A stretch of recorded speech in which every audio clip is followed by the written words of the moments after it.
Hello everyone. My wife asked me to do a quick video since tomorrow is the Badger Ohio State game.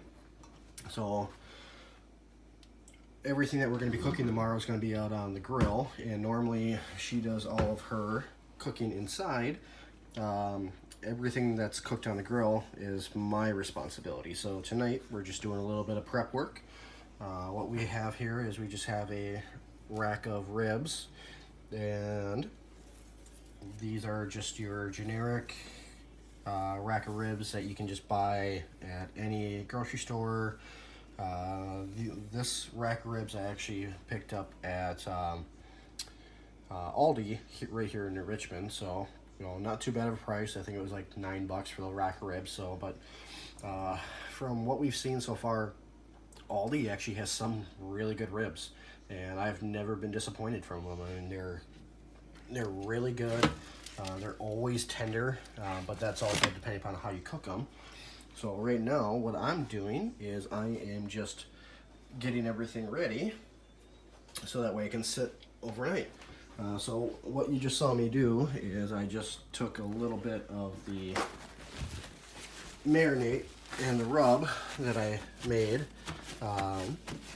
When you're doing ribs, there's so many different types of combinations and everything that you do, but what I do is pretty consistent. So what I'm doing here is I'm just taking peanut oil.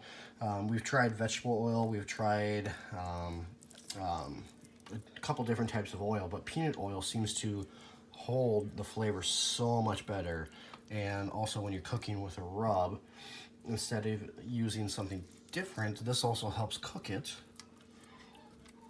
and it works really, really well. So yeah, just regular peanut oil, just brush that on there. You can use as much or as little as you want, but with peanut oil, if you use way too much, obviously it's just going to sit there and run. But the temperature of this meat that we actually did, or that we're using right now, it just came out of the fridge. So but what I did is I also made my own rub. You can ask me, or you can actually ask the wife about it as to what type of rub that we're using. And we just kind of sprinkle that on here, just like so.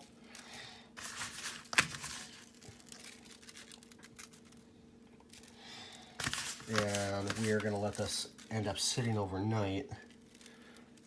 And if you can guess everything that's in this rub just by looking at it, I will make you my own set of ribs. So it's pretty rare, I mean, especially when you're making your own set of rub. But yeah, I mean, it works really, really good. This rub that I'm using right now, this is a new type of rub that I actually created. Just got back from the Badger Gopher game last weekend, and one of my buddies recommended that I do this. He didn't give me all of his ingredients, but he gave me kind of his base ingredients, so I'm going to try it. But we'll see how it works. So now we're just going to let that sit overnight. And no, I will not let it sit on the metal, because metal can affect the taste of your meat. So I will actually wrap this up in freezer paper. It will not go back in the freezer, but it will go in the fridge, and it'll sit there overnight, and it'll be ready to go for tomorrow. So we'll have another video of it actually cooking tomorrow, and then we'll go from there.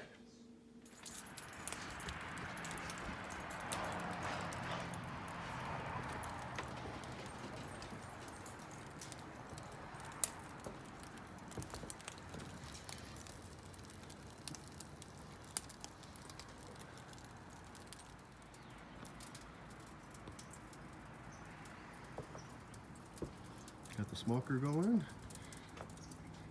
Got a bunch of coal and lump coal.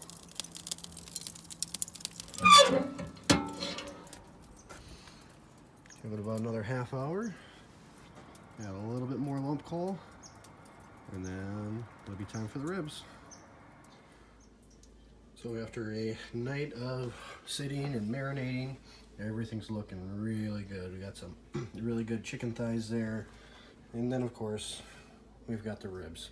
Those things already smell just amazing. They look even better. So I'll be throwing those on the grill here in a couple minutes and keep on going from there.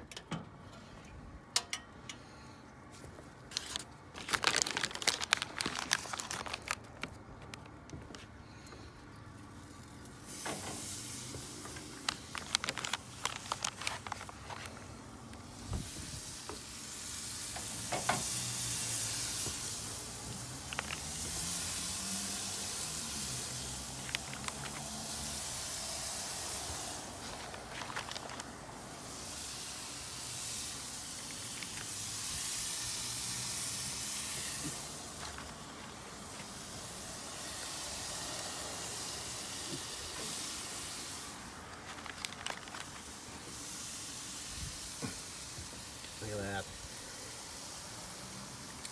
So we're good to go.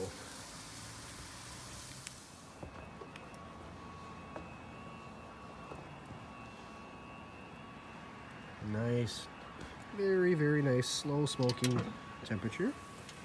Let's see how they're turning out. Oh, things turning out really, really good. You know, one thing I found when I'm using this is if you use wood chips, then your temperature is nowhere near consistent. So what I did is I actually picked up a bunch of not charcoal but lump coal.